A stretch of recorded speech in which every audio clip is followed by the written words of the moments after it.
और नवरात्रे में भी देवी की आराधना का एक स्मरण का सुख है महाराज।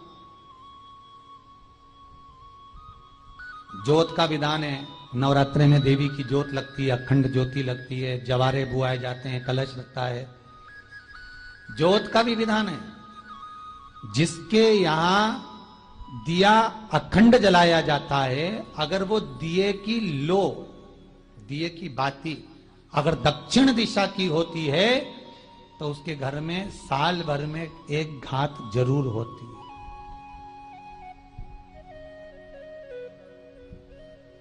जो दिया अखंड जलता है उसकी बाती का मुख दक्षिण का नहीं होना चाहिए।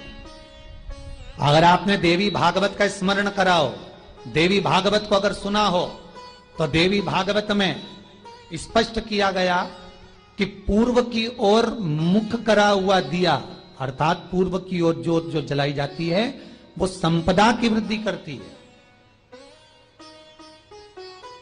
पश्चिम की ओर मुख कर कर जो ज्योत लगाई जाती है महाराज, वो वैभव को देती है।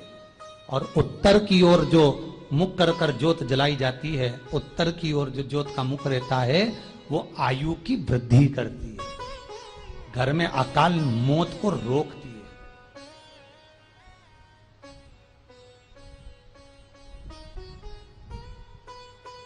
नवरात्रे का जो भाव तत्व है उसको भी अच्छे से समझ लेना। दक्षिण की ओर ज्योत ना लगाएं। अगर आपको लगाना है पूरब की लगाएं, पश्चिम की लगाएं या उत्तर की लगाएं। और जितने दिन महारानी जगदम्बा जगतधात्री दुर्गा भवानी, अब की बार माताजी घोड़े पर आई है। हर बार देवी बदल बदल के आती है, इस बार जो नवरात्रे आए वो घोड़े के आए। तो घोड़े पर जो देवी जी आती है वो समृद्धि को देने वाली आती है, लक्ष्मी की वृद्धि करने वाली आती है। जैसी घोड़े की रफ्तार होती है उस रफ्तार से लक्ष्मी घर में आती है। तो ये मत सोचना कि कोरोना महामारी ने हमको नीचे गिरा दिया या कोरोना महामारी ने रोक दिया, कमाई के स्रोत रोक दिए, धन रोक दिया। चिंता मत करना। मेरी मां जगत जननी दुर्गा भवानी अब की बार घोड़े पर आई है। साल भर में इतना धन दे देगी कि आपने पीछे के 4 साल में नहीं कमाया होगा। इतनी मेरी मां भंडार भर देगी। ये घोड़े पर आई है, कोई साधारण नहीं हो सकता। देवी भागवत में स्पष्ट किया गया, जब जगदम्बा मगर पर आती है उसका भाव अलग है, और जगदम्बा जब हाथी पर आती है उसका भाव अलग है, और जगदम्बा जब घोड़े पर आती है तो जगत को समृद्धिवान बना देती है, वैभव में कमी नहीं आती। अभी भले दुनिया के लोग अभी रोते हैं कि पैसा नहीं आ रहा, कोरोना महामारी ने सब तोड़ दिया, रोक दिया, पर चिंता ना करना। मेरी मां अगर घोड़े पर आई है तो उसका सुख आपको जरूर मिलेगा। एक जरा सी मिट्टी की दुकान भी अगर आप खोल कर बैठेंगे तो चांदी और सोना के बराबर कमाएंगे, इतना धन देगी वो मां। साधारण नहीं है मेरी माता। तात्विक सुख का आनंद देने वाली, लाभ तत्व प्रदान करने।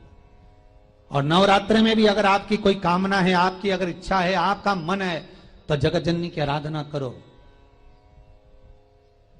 पति और पत्नी में अगर क्लेश है तो जगदम्बा के मंदिर में मक्खन चढ़ाओ, प्रेम बढ़ जाएगा। आपको लगता है कि पति कोई अन्य स्त्री से लगा हुआ है या परिवार टूट रहा है, तलाक तक पहुंच गया है, तो माता के मंदिर में आप ध्वजा लगवाइए, उस ध्वजा पर मक्खन लगाकर लगवाइए, आपको लाभ मिलेगा।